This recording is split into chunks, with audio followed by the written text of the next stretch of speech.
sore kepada Ustaz Gigi, kepada seluruh peserta kajian. Alhamdulillahirrabbilalamin, nahmaduhu wa nasta'inuhu wa nasta'gfiruh wa na'udzu billahi min syururi anfusina wa min sayyiati a'malina. May yahdihillahu fala mudhillalah wa may yudlil fala hadiyalah. Asyhadu an la ilaha illallah wa asyhadu anna Muhammadan abduhu wa rasuluhu wa ala alihi wa ashabihi wa man tabi'ahum bi ihsan ila yaumiddin. Amma ba'd. Baik, pada sore hari ini insya Allah kita akan melaksanakan kajian yang nantinya akan selesai pada pukul 17.30 dengan pemateri guru saya, guru kita semua dalam hal ini Ustadz Gigi Suryanugraha, Sarjana Hukum Hafizahullah Ta'ala, dengan topik kajian Sirah Nabawiyah terkait dengan Perang Mut'ah dan terbunuhnya Ja'far, Zaid, dan Ibnu Rawahah.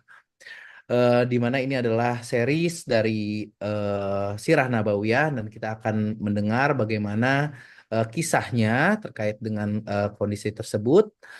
Kemudian sedikit saya akan bacakan adab kajian online. Yang pertama adalah peserta untuk mohon memute-kan audionya. Untuk para akhwat, mohon untuk menonaktifkan video. Selama kajian berlangsung, mohon disimak dan tidak sibuk sendiri. Ikat ilmu dengan catatan dan kita siapkan Al-Quran. Kemudian pertanyaan boleh secara langsung dengan raise hand terlebih dahulu atau ketik di kolom chat. Nanti mungkin di menit untuk tanya jawab nanti menit ke-65, mungkin 1 jam 10 menit setelah tausiah disampaikan.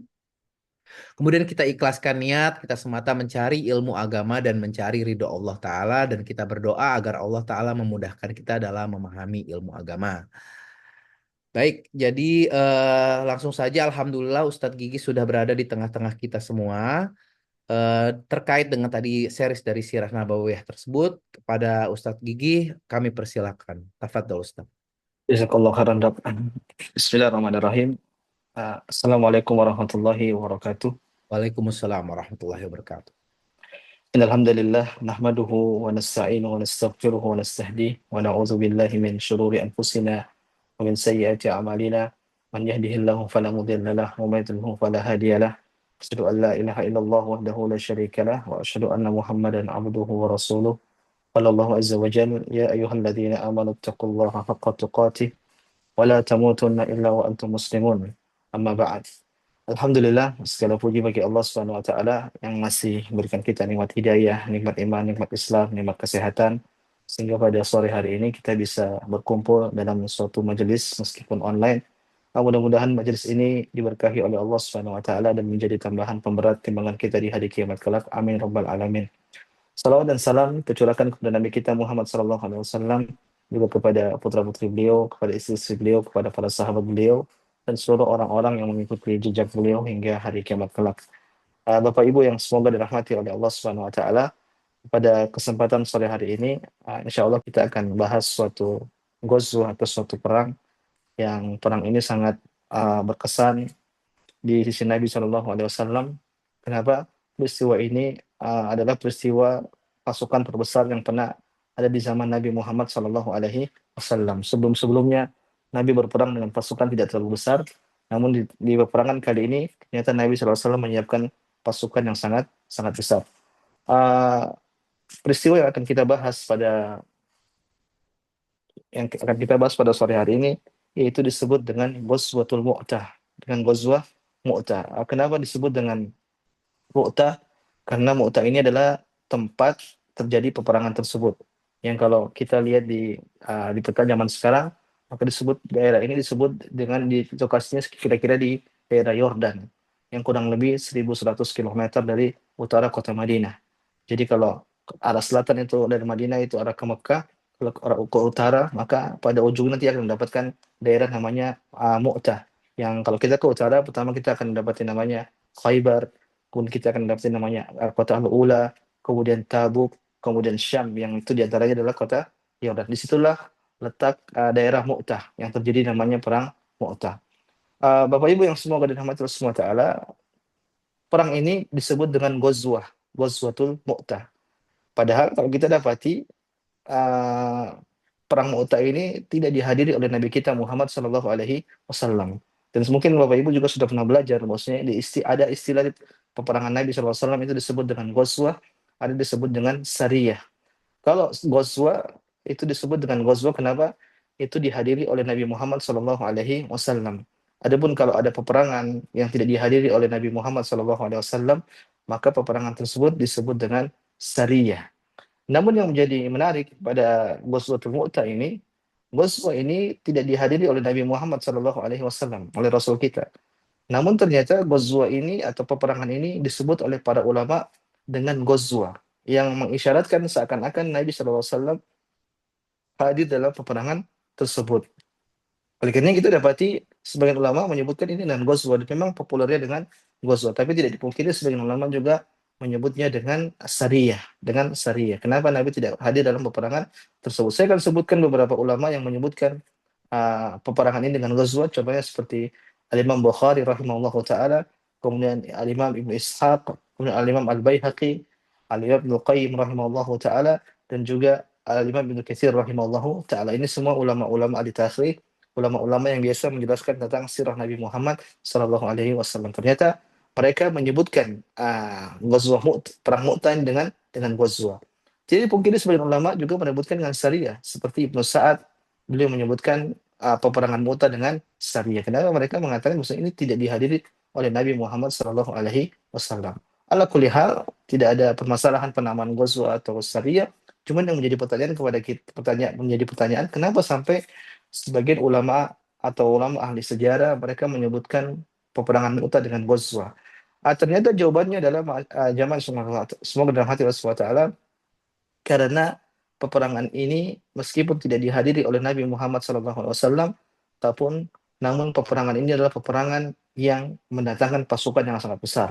Yang tatkala itu disebutkan jumlah pasukan kaum muslimin itu kurang lebih sekitar 3.000 pasukan. Yang ini adalah pasukan pertama kali terbanyak dalam peperangan yang dialami oleh Nabi Shallallahu Alaihi Wasallam atau peperangan yang dijalankan oleh para sahabat radhiyallahu taala anhum. Sehingga saking banyaknya jumlah pasukan, maka para ulama mereka menyebutkan hal ini dengan Ghazwah Mu'tah, dengan Ghazwatul Mu'tah. Terlebih lagi menguatkan ternyata di beberapa hadis beberapa para sahabat menyebutkan memang Mu'tah ini dengan Ghazwah. Contoh misalnya dari hadis dari yang diriwayatkan Imam Bukhari rahimahullah taala dalam Sahih Bukhari, dari sahabat yang mulia Abdullah bin Amr radhiyallahu anhuma, dia mengatakan Ammara Rasulullah sallallahu alaihi wasallam fi ghazwati Mu'tah Zaid ibn Harithah. Kata Abdullah bin Umar, Nabi sallallahu alaihi wasallam memberikan kepemimpinan kepada Zaid bin Harithah pada ghazwah Mu'tah. Ternyata Abdullah bin Umar juga menyebutkan Mu'tah ini dengan ghazwah, bukan dengan Sariyah. Ala kulli hal, yang ingin saya jelaskan pada sini bahwasanya peperangan Mu'tah ini menarik. Kenapa menarik? Karena peperangan ini disebut dengan ghazwah, meskipun peperangan ini tidak dihadiri oleh Nabi Muhammad SAW, yang biasanya kalau tidak dihadiri disebut dengan sariyah, tapi Mu'tah ini disebut dengan ghazwah. Bapak Ibu yang semoga dirahmati oleh Allah Subhanahu wa taala, yang menjadi menarik juga, peperangan ini tidak dihadiri oleh beberapa sahabat senior.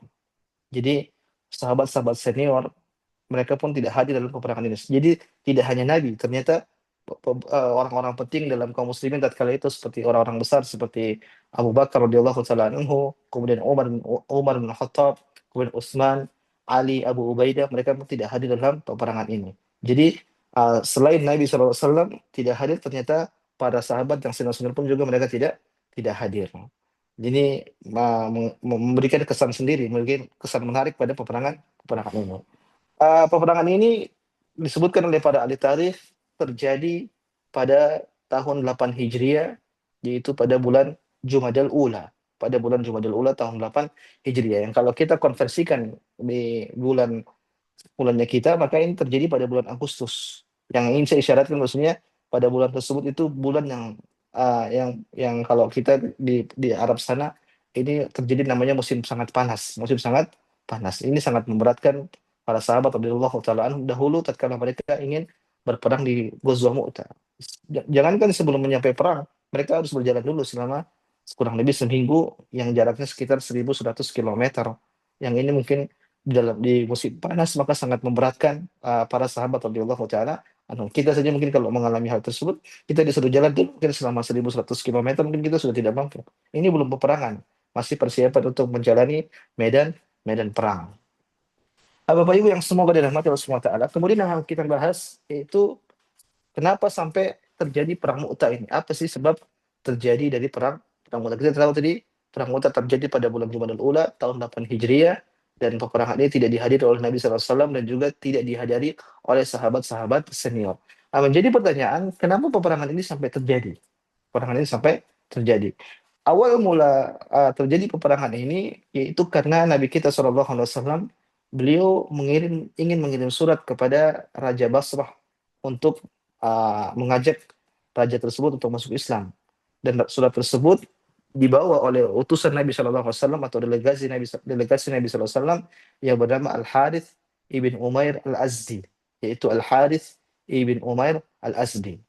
Maka Al-Harith pun berjalan membawa surat tersebut, ingin mengantarkan surat tersebut kepada Raja Basrah. Maka tatkala di jalan, di tengah jalan, utusan Nabi SAW ini Al-Harith ternyata dihadang oleh gubernur kota Balqa yang bernama Syurahbil ibn Amr al-Ghassani. Syurahbil ibn Amr al-Ghassani. Maka dia cegat delegasi Nabi Shallallahu Alaihi Wasallam. Yang Syurahbil dia ini pemimpin daerah Balqa, gubernur yang daerah tersebut ternyata dikuasai oleh orang-orang Romawi. Maka orang Romawi, Raja Romawi Heraklius kali itu memilih Syurahbil untuk memimpin daerah tersebut, daerah Balqa. Maka Syurahbil pun menahan utusan Nabi Shallallahu Alaihi Wasallam yaitu Al-Harith, kemudian diikat, kemudian tidak lama kemudian Harith pun dibunuh oleh Syurahbil ibn Amr al-Ghassani, dibunuh oleh Syurahbil. Maka berita ini pun sampai kepada Nabi SAW. Berita bahwasanya ternyata delegasi Nabi, utusan Nabi SAW yang hendak membawa surat kepada Raja Basra dibunuh oleh seorang gubernur kota Balqa yang namanya Syurahbil. Maka ini membuat Nabi SAW pun marah. Kenapa Nabi SAW sampai marah? Karena kode etik tatkala itu semua orang paham bahwasanya delegasi itu tidak boleh dibunuh, apapun alasannya. Apapun alasannya, maka tidak boleh dibunuh. Dan ini sudah diketahui maklum oleh orang-orang tatkala itu. Namanya delegasi, namanya utusan, tidak boleh dibunuh. Dan ini sangat dipahami oleh orang terdahulu. Oleh karenanya, Nabi kita Shallallahu Alaihi Wasallam dahulu pernah juga didatangkan delegasi dari Musailimah Al-Kadzdzab. Musailimah Al-Kadzdzab pernah mengirim delegasi 2 orang untuk Nabi Shallallahu Alaihi Wasallam. Tatkala delegasi tersebut sampai kepada Nabi, Nabi tanya kepada 2 delegasi tersebut, apa menurut kalian tentang Musailimah Al-Kadzdzab yang dia mengaku Nabi?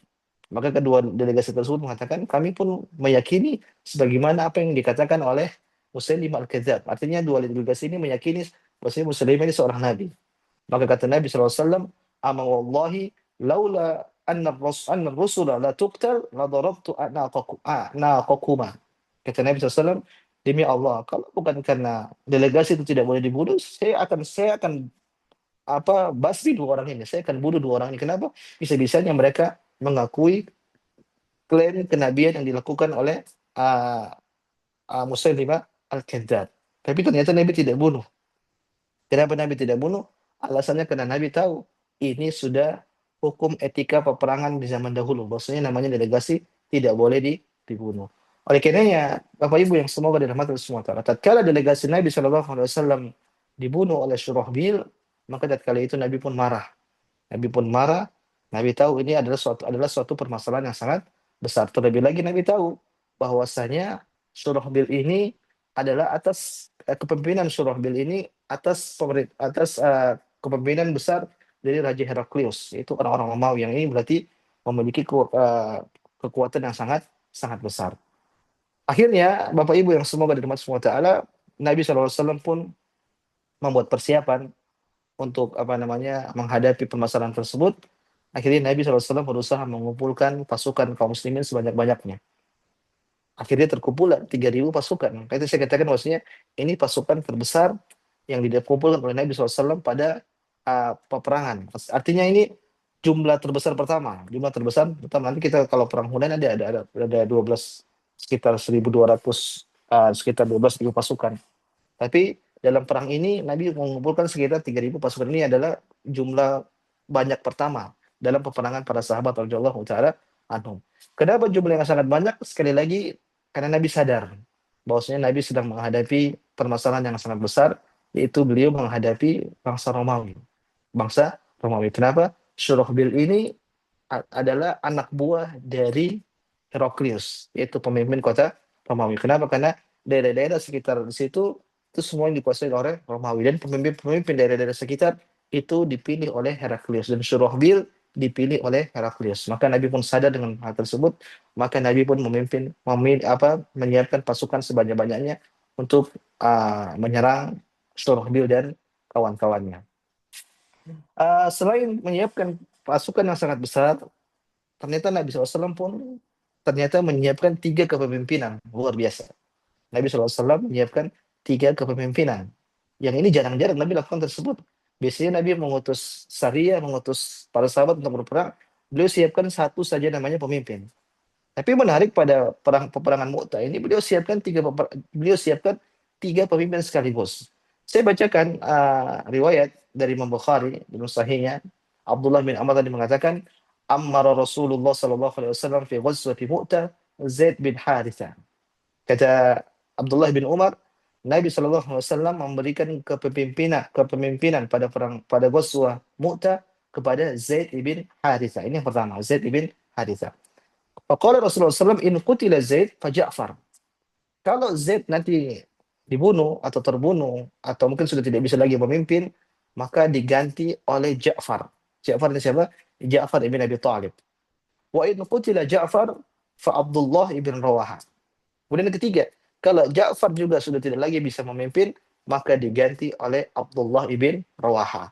Maka di sini kita bisa urutkan.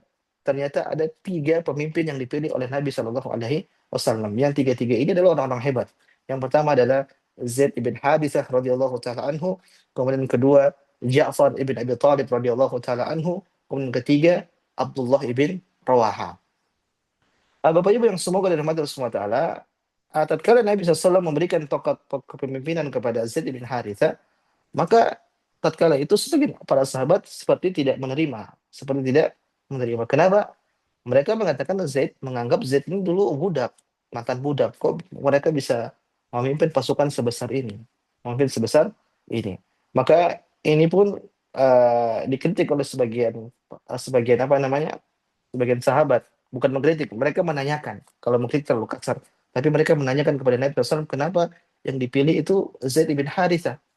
Maka Ja'far bin Abi Talib radhiyallahu taala dia datang kepada Nabi SAW, dia mengatakan, bi abi anta wa ummi ya Rasulullah, ma kuntu arghabu an tastamila ala Zaid. Kata dia, wahai Rasulullah, aku tidak menyangka kau memilih Zaid bin Harithah, sehingga ini tidak membuat saya terlalu semangat untuk berjihad tatkala itu, untuk berperang. Artinya mereka menanyakan kenapa yang dipilih Zaid ibn Harithah radhiyallahu taala anhu.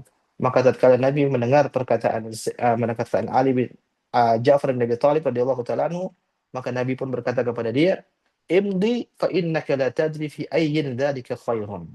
Kata Nabi SAW, wahai Ja'far, kau berjalan saja, kau berperang, kau tidak tahu ada kebaikan di sana. Ada di balik tersebut, ada namanya kebaikan. Artinya Nabi memberikan, jangan sampai kau suudzon. Ini kau tidak tahu.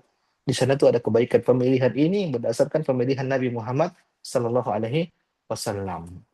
Dan ternyata memang tatkala itu bukan Ja'far saja. Sebagian orang pun mereka mengkritik atau menanyakan kenapa sih harus Z. Sekali lagi, Z ini Bapak Ibu SWT, beliau ini adalah seorang dulu budak. Dia ini tatkala itu perang, maka dia diambil oleh Hakim bin Hizam, maka dia dijadikan budak oleh Hakim bin Hizam. Dia tatkala masa peperangan. Maka Hakim bin Hizam pun menghadiahkan budak tersebut, Zaid bin Haritha, kepada Khadijah radhiyallahu taala anha. Tatkala Zaid bin Haritha bersama Khadijah, maka tatkala itu Nabi pun minta. Nabi menginginkan Zaid bin Haritha di sisinya. Maka Khadijah pun menyerahkan atau memberikan Zaid kepada Nabi kita Muhammad sallallahu alaihi wasallam. Dan Nabi SAW sangat dekat sama Zaid bin Haritha. Sangat dekat sama bin Haritha. Saking dekatnya sampai-sampai dulu orang mengatakan Zaid ibn Muhammad. Luar biasa. Zaid ibn Muhammad. Mereka menisbahkan Zaid ini kepada anaknya Nabi Muhammad sallallahu alaihi wasallam karena saking dekatnya. Dan Nabi SAW ini sangat cinta kepada Zaid bin Haritha. Maka tatkala para sahabat mereka dahulu menanyakan tentang kepemimpinan Zaid bin Harithah, maka Nabi pernah mengatakan di masa kepemimpinan Usama bin Zaid punya anak namanya Usama. Di nanti pada masa yang akan datang Usama pada memimpin peperangan. Maka tatkala itu mereka juga protes, kenapa sih Usama yang memimpin? Usama kan anak Zaid. Maka Nabi pun mengatakan, tat'anu fi imaratihi faqad kuntum tat'anuna fi imarati abihi min qabl. Kalian memprotes, mencela atau menanyakan tentang kepemimpinan Usama bin Zaid, sama dulu kalian juga menanyakan tentang kepemimpinan Zaid bin Harithah. Kata Nabi SAW, wa imullah in kana la khaliqan lil imarah. Sungguh mereka adalah orang yang sangat tepat untuk menjadi pemimpin. Wa in kana la min ahabbin nas ilayya wa in hadha la min ahabbin nas ilayya ba'dahu. Kata Nabi SAW, sungguh Zaid ini adalah orang yang paling saya cintai. Kemudian setelah itu yang orang yang paling saya cintai juga yaitu Usama ibn Zaid. Ala kulli hal, Bapak Ibu yang semua taala, yang ingin saya sampaikan di sini bahwasanya Nabi tatkala itu memilih tiga kepemimpinan. Saya ulang, yang pertama Zaid bin Harithah, kemudian Ja'far bin Abi Thalib, kemudian Abdullah ibn Rawaha. Ada tadi ingin saya lupa sampaikan, kenapa Nabi memilih Zaid? Disebutkan oleh para ulama karena Zaid ini sebelumnya dia juga sudah pernah memimpin 5 syariah. Syariah dia pernah diutus oleh Nabi, dia pernah memimpin 5 syariah. Dan di antara daerah-daerah yang diperintahkan oleh Nabi SAW yang diberikan kepemimpinan kepada Zaid, yaitu daerah utara kota Madinah. Jadi seakan-akan Nabi tahu bahwasanya Zaid ini sudah mengetahui daerah-daerah Mu'tah. Makanya kepemimpinan diberikan oleh Zaid ibn Harithah. Bapak Ibu yang semoga dirahmati Allah Subhanahu wa taala, ketahuilah di tengah-tengah pasukan Mu'tah yang tadi kita sebutkan ada 3 orang hebat, dan ternyata di sana juga tidak ada nabi, tidak ada sahabat-sahabat senior. Ternyata di tengah pasukan Mu'tah itu ada salah seorang yang sangat mulia, orang yang baru saja masuk Islam baru 3 bulan kira-kira, yaitu sang sang pemberani Khalid ibn Walid radhiyallahu taala anhu. Luar biasa, beliau adalah seorang panglima perang. Disebutkan maksudnya beliau ini tidak pernah kalah kalau berperang. Bahkan di zaman kafir pun beliau tidak pernah kalah. Makanya dalam perang Uhud kan kaum muslimin mengalami musibah. Karena kenapa? Yang orang-orang musyrikin dipimpin oleh Khalid bin Walid. Maka Khalid bin Walid ini tidak pernah kalah. Akhirnya sampai-sampai dalam suatu masa, di masa Umar bin Khattab radhiyallahu taala anhu, uh, Umar pernah menyingkirkan Khalid dari kepemimpinan. Kenapa? Umar takut orang semua khawatir. Umar takut manusia semua khawatir mereka bertawakal kepada Khalid bin Walid. Kenapa? Terdengar tatkala itu mereka mengatakan kalau Khalid bin Walid yang memimpin, maka kita pasti menang. Maka kita pasti menang. Maka Umar bin Khattab berusaha untuk menghilangkan hal tersebut. Maka Umar tidak memberikan kepemimpinan perang kepada Khalid bin Walid. Ala kulli hal, di tengah-tengah pasukan tersebut ada namanya Khalid ibn Walid radhiyallahu taala anhu. Kenapa Nabi tidak berikan kepemimpinan kepada dia? Kata para ulama, ya dia baru masuk Islam, baru sekitar 3 bulan. Kalau Nabi memberikan kepemimpinan kepada Khalid bin Walid, maka bisa jadi orang-orang tanpa protes. Tadi saja Zaid bin Harithah yang sudah pernah memimpin 5 peperangan, ternyata mereka masih nanya-nanya, apalagi diberikan kepada Khalid bin Walid yang baru saja 3 bulan masuk Islam. Wallahu taala a'lam. Bapak Ibu yang semoga dirahmati Allah Subhanahu wa taala, maka tatkala pasukan semua sudah siap untuk menyerang, untuk berjalan menuju medan peperangan, maka Nabi SAW pun memberikan bendera kepada Zaid bin Harithah. Memberikan bendera kepada Zaid bin Harithah. Ini bendera apa namanya, lambang lambang kenegaraan. Makanya bendera ini sudah ada dari zaman Nabi SAW. Maka tidak mengapa kalau kita menghormati bendera sebagaimana kita lakukan di sekarang ini, yang sebagian orang terlalu keras, mereka mengatakan bendera itu syirik lah, apa enggak. Bahkan bendera pun sudah ada di zaman Nabi Shallallahu Alaihi Wasallam. Maka nanti kita ceritakan, Ja'far bin Abi Thalib tidak mau, dia memegang bendera, tidak mau sampai benderanya jatuh. Bukan dia menyatakan bahwa si bendera ini sakral, tidak, tapi bendera ini perlu dijaga. Kenapa? Ini apa, lambang kenegaraan. Kalau jatuh, orang-orang semua akan merasa lemah. Tatkala itu Ja'far bin Abi Thalib menahan bendera sampai tangan beliau putus, sampai beliau memegang dengan dengan apa lengannya. Karena kenapa kedua tangannya putus. Beliau berusaha untuk menjaga bendera. Intinya Nabi SAW pun memberikan bendera kepada Zaid bin Haritha. Kemudian Nabi berpesan kepada Zaid bin Haritha dan juga kepada kaum muslimin untuk datang ke sana untuk mengajak kaum muslimin dahulu, untuk mengajak orang-orang di sana masuk Islam dahulu. Jadi jalan pertama diajak dulu masuk Islam. Tapi kalau mereka tidak mau, barulah dilakukan namanya peperangan.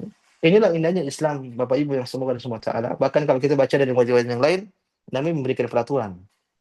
Jangan bunuh orang tua, jangan bunuh wanita, jangan bunuh anak kecil, hewan-hewan jangan dibunuh, dan yang lainnya. Jadi peperangan ternyata ada etikanya dalam agama Islam. Yang ingin saya sampaikan Bapak Ibu, faedah, banyak pada orientalis yang saat ini mereka mencela agama Islam. Mereka mencela dari sisi ini. Mereka mengatakan, lihat, Islam itu uh, tersebar karena namanya peperangan. Peperangan terus terjadi dilakukan oleh Nabi Muhammad SAW. Sehingga mereka ingin mengesankan Islam ini agama bengis. Tidaklah tersebar kecuali dengan adanya peperangan. Kita jawab tidak demikian. Islam tidak demikian. Islam itu agama yang sangat rahmat. Agama yang sangat rahmat. Bahkan Allah mengatakan la ikraha fid din. Tidak ada paksaan dari agama Islam. Maka peperangan itu jalan terakhir. Peperangan itu apa? Jalan terakhir. Di awal diajak dulu masuk Islam. Kalau tidak mau masuk Islam, nanti disuruh bayar jizyah. Kalau tidak mau bayar jizyah, baru terjadi negosiasi. Baru di akhir namanya peperangan. Maka tidak benar kalau Islam ini agama yang bengis. Banyak dalilnya, banyak buktinya Islam itu agama rahmat. Kita dapati Nabi SAW mampu untuk hidup berdampingan dengan orang-orang Yahudi. Nabi punya tetangga orang-orang Yahudi. Makanya dalam hadis Nabi menyebutkan mazal Jibril yusini. Jibril itu datang terus kepadaku memberikan aku wasiat agar aku senantiasa memberikan hadiah kepada tetanggaku. Kalau punya barang berlebih ingin kasih hadiah, kasih tetangga. Tetangganya ini orang apa? Orang Yahudi. Sampai-sampai Nabi mengatakan, sampai-sampai saya mengira ini tetanggaku Yahudi ini akan menjadi ahli warisku. Kenapa? Saking seringnya Jibril wasiatkan kasih hadiah kepada tetangga tersebut. Luar biasa. Ini berarti Nabi berdampingan dengan orang-orang Yahudi. Datang orang-orang orientalis mereka mengatakan Muhammad membunuh orang-orang Yahudi dan membunuh orang-orang Nasrani, orang-orang kafir. Mereka tidak. Pembunuhan tersebut pasti ada latar belakangnya. Pasti ada latar belakangnya. Kita tahu, kita mungkin Bapak Ibu sudah belajar bagaimana pernyataan orang-orang Yahudi di perang Ahzab atau di perang perang Khandaq, yang mereka ingin menyerang Nabi SAW dari belakang. Kala itu Nabi pun membunuh mereka semua. Kenapa? Pengkhianatan mereka yang sangat keji. Kalaulah tatkala itu mereka menyerang Nabi, maka selesai. Nabi tidak bisa apa-apa.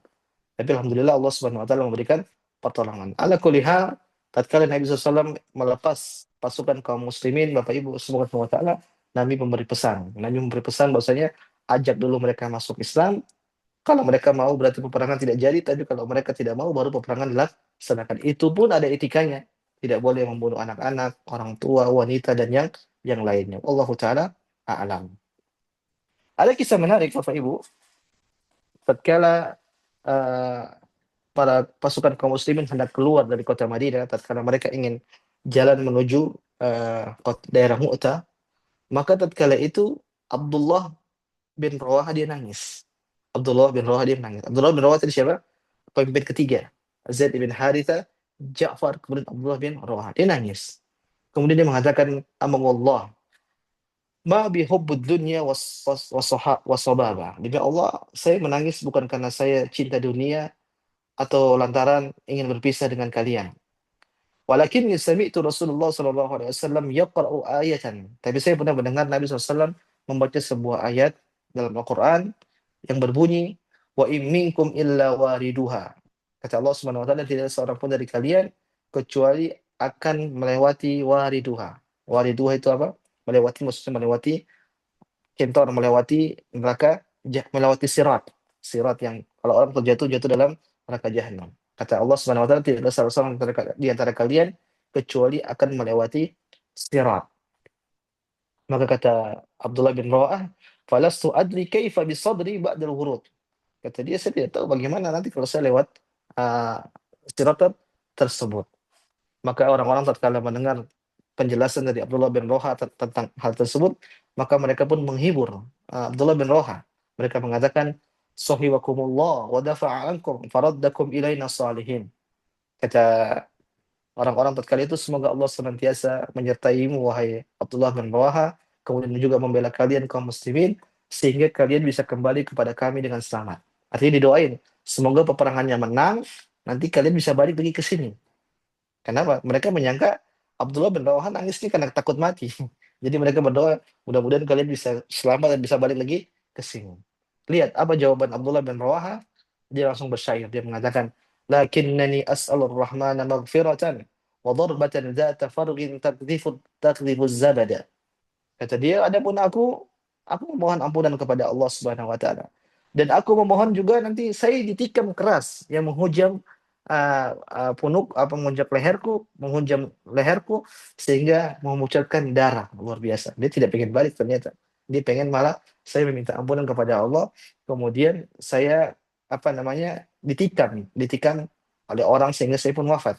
Au ta'natan biyadai harrana mujhizatan biharbatin tunfidul ahsya'a wal kabada. Kemudian kata dia, atau tikaman oleh musuh yang sangat bernafsu dan cepat dalam membunuh, yang menikamku dengan tombaknya hingga menembus ususku dan hatiku. Lihat, dia cuma pengen mati pokoknya. Saya ke sana, kemudian saya pengen mati. Hatta yaqulu idza marru ala jadati arsyadahu Allahu min ghazin wa qad rasyada. Kata dia, sehingga tatkala nanti orang-orang melewati kuburanku, kata Abdullah bin Rawaha, maka mereka akan berkata, Allah telah memberi petunjuk kepada Abdullah bin Rawaha, sang pejuang, dan sungguh ia telah mendapatkan petunjuk. Luar biasa. Abdullah bin Rawaha. Dia nangis bukan karena takut mati, tidak. Ternyata dia cuma khawatir, nanti kalau saya meninggal, saya lewat sirat tadi gimana? Saya bisa selamat atau tidak? Maka orang-orang pun mendoakan, wahai Abdullah bin Rawaha, mudah-mudahan kau selamat, kau akan kembali kepada kita dan berkumpul lagi bersama kita di kota Madinah. Kata Abdullah bin Rawaha, tidak, saya tidak ingin balik. Tapi saya memohon kepada Allah, mudah-mudahan dosa-dosa saya diampuni. Kemudian saya wafat di medan jihad. Sehingga nanti kalau orang melewati kuburanku, mereka mendoakan bahwasanya saya ini adalah orang-orang yang mendapat hidayah dari Allah Subhanahu wa taala. Allahu a'lam. Masya Allah. Nah, Bapak Ibu yang semoga dari Allah Subhanahu wa taala, maka berjalanlah apa namanya kaum muslimin ketika itu yang dipimpin oleh Zaid bin Haritha. Mereka berjalan menuju Mu'tah. Berapa kilo tadi? Sekitar 1.100 kilometer, luar biasa. Dan musim panas. Berarti perjalanannya sangat berat. Ini mau perang, tapi sebelum perang berjalan dulu sangat berat. Kondisi berat. Yang mungkin kalau kita mungkin tidak semua kita bisa mampu untuk melaksanakan hal tersebut. Maka mereka pun berjalan dan akhirnya sampai di suatu daerah yang namanya Ma'an. Sampai di suatu daerah yang namanya Ma'an. Di sana maka para sahabat pun bercamp. Mereka singgah di sana, berhenti sejenak. Kemudian tatkala mereka berhenti sejenak di sana, sampai kabar kepada mereka jamaah bahwasanya pasukan musuh jumlahnya 200.000, luar biasa. Padahal kaum muslimin cuma 3.000. Sampai kabar kepada mereka bahwasanya pasukan kaum musyrikin sekitar 200.000. Yang para ulama jelaskan bahwasanya 100.000 ini dari pasukan Surahbil, yang mana Surahbil mengumpulkan kabilah-kabilah Arab di sekitar situ, akhirnya terkumpul 100.000. Ditambah lagi pasukan dari Heraklius. Heraklius dari Romawi mendatangkan pasukan sekitar 100.000. Sehingga jumlah pasukan musuh tatkala itu 200.000. Luar biasa. 3.000 dengan 7.000, kira-kira 1:70 lah. 1:70. Tidak ada yang kita lihat jumlah seperti ini, kita udah grogi, udah takut, udah khawatir. Maka para sahabat pun tatkala itu mereka berhenti di Ma'an, akhirnya mereka musyawarah. Musyawarahnya tidak cepat. Ternyata selama 2 hari. Musyawarahnya selama 2 hari. Mereka akan menghadapi musuh yang sangat berat. Akhirnya ada usulan dari beberapa sahabat. Mereka mengatakan, bagaimana kalau kita mengirim surat kepada Nabi Shallallahu Alaihi Wasallam? Kita mengirim surat kepada Nabi SAW karena ini perkaranya penting. Dijelaskan oleh para ulama, para sahabat mereka sadar bahwasanya mereka akan mendapatkan musuh yang sangat besar. Tapi mereka tidak, di luar ekspektasi mereka, kok bisa sebanyak ini? Mungkin target mereka mungkin 10.000 atau 50.000, 30.000. Ternyata lawannya 200.000. Sehingga mereka kaget, mereka khawatir. Akhirnya sebagian mereka mengatakan, bagaimana kalau kita kirim surat kepada Nabi SAW? Kita beritahu kabar kepada Nabi supaya Nabi tahu kondisi kita seperti ini. Jangan-jangan bisa jadi Nabi akan menambahkan pasukan atau mungkin Nabi memberikan usulan lain untuk pulang lagi atau gimana seperti apa. Artinya mereka ingin memberi kabar kepada Nabi Shallallahu Alaihi Wasallam. Ternyata tatkala itu Abdullah bin Rawaha tidak setuju. Abdullah bin Rawaha beliau tidak setuju. Beliau mengatakan kelamaan. Kalau kita ngirim surat kita ke Nabi SAW seminggu, balik lagi seminggu, sekitar 2 minggu lah, kelamaan lah. Maka dia pun berdiri. Kemudian dia mengatakan kepada para sahabat radhiyallahu ta'ala itu, dia mengatakan, ya qaumi, wahai kaumku, wallahi innal lati takrahunahu lahiya allati kharajtum tatlubuna asy-syahadah. Wahai para sahabat, ketahuilah hal yang kalian khawatirkan saat ini yaitu kematian, itulah yang kita inginkan saat ini seharusnya, yaitu apa? Mati syahid. Dia menyemangati para sahabat radhiyallahu taala anhum. Wa ma nuqatilun nas bi adadin wala quwwatin wala kathra. Kita berperang memerangi manusia bukan karena jumlahnya, bukan karena kekuatannya, bukan karena banyaknya mereka, tidak. Ma nuqatiluhum illa bihadzal din. Tidaklah kami memerangi mereka kecuali kita ingin membela agama Islam. Alladzi akramanallahu bihi. Yang Islam itu membuat kita akhirnya mulia, menjadi manusia-manusia yang mulia. Fantaliqu fa inna ma hiya ihdal husnain. Kita perang aja, kita jalan, kita perang memerangi mereka. Ketahuilah dalam peperangan tersebut ada 2 kebaikan, kata Abdullah bin Rawah. Apa itu? Kata dia, imma zuhur wa imma syahadah. Imma atau bisa jadi kita menang atau bisa jadi kita mati syahid. Luar biasa. Tidak ada keraguan sama sekali. Kenapa di awal dia sudah katakan dia pengen perang, dia pengen mati, dia tidak pengen pulang.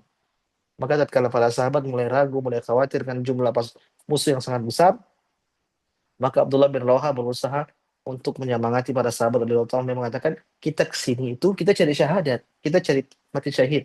Kita tidak perang mereka karena mereka jumlahnya banyak, tidak. Yang penting kita mati syahid. Maka kata para sahabat radhiyallahu anhum, mereka mengatakan, qad sadaqa wallahi Ibnu Rawaha. Sungguh benar perkataan Ibnu Rawaha. Wastaqarra al-amru ala muqatalatil adu. Akhirnya mereka pun sepakat tidak lagi mengirim kabar kepada Nabi SAW, tapi mereka sepakat untuk langsung menyerang orang-orang kafir di Mu'tah. Bapak Ibu yang semoga dalam SWT, berdasarkan kesepakatan ini, akhirnya mereka pun mulai menyerang musuh tatkala itu. Akhirnya terjadilah peperangan. Meskipun para ulama mengatakan meskipun jumlah orang-orang kafir mereka banyak, tapi mentalnya beda. Mentalnya apa? Beda. Mental kaum muslimin, mental memang cari mati. Mentalnya pengen mati. Adapun orang-orang kafir, mereka mentalnya karena disuruh oleh bos-bos mereka, disuruh oleh Surahbil, itu juga disuruh oleh Heraklius yang mengumpulkan orang pasukan Romawi sekitar 100.000. Akhirnya terjadilah peperangan. Maka dalam peperangan yang pertama, saya singkat saja, yang terbunuh yaitu akhirnya terbunuhlah kepemimpinan pertama, yaitu Zaid bin Harithah radhiyallahu taala anhu. Beliau berjuang dengan gagahnya, tapi pada akhirnya beliau pun gugur dalam medan perang tersebut. Kemudian kaum muslimin pun berperang, kemudian kepemimpinan akhirnya dipegang oleh Ja'far bin Abi Thalib radhiyallahu taala anhu, sebagaimana yang diwasiatkan oleh Nabi Muhammad SAW. In qutila Zaid fa Ja'far. Kalau Zaid bin Harithah terbunuh, maka kepemimpinan dipegang oleh Ja'far bin Abi Thalib radhiyallahu taala anhu. Ja'far bin Abi Thalib seorang yang sangat berani, seorang yang sangat mulia. Dalam riwayat Ja'far disebutkan oleh Nabi bahwasanya Ja'far ini memiliki perangnya seperti perangaiku. Artinya akhlaknya Ja'far, kemudian bentuknya, fisiknya Ja'far mirip sekali dengan Nabi Muhammad SAW.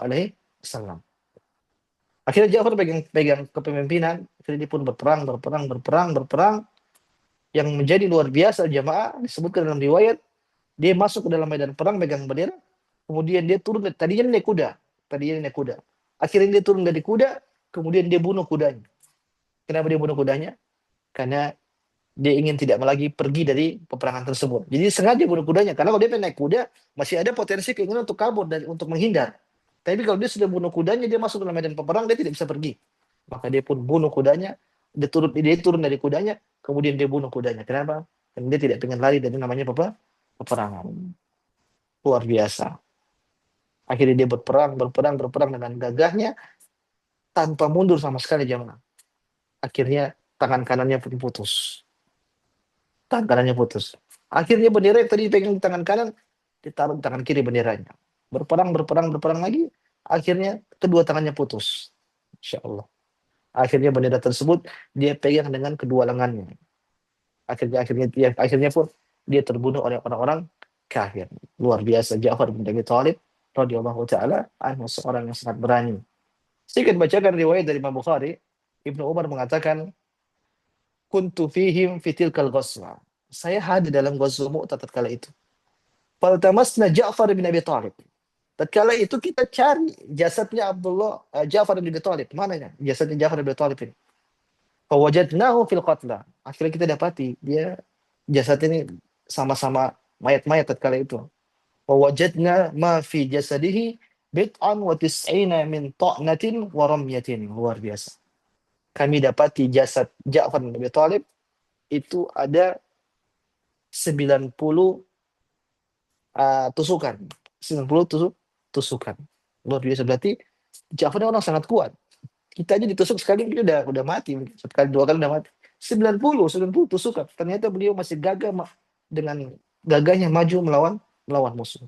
Dalam riwayat yang lain disebutkan annahu waqafa ala Ja'farin yauma idin. Ini dari Nafi Ibnu Umar pernah berdiri di jasad Ja'far bin Abi Thalib wa huwa qatilun fa'adattu bihi 50 baina ta'natin wa darbatin wa laysa minha syai'un fi duburihi yakni fi dhahrihi.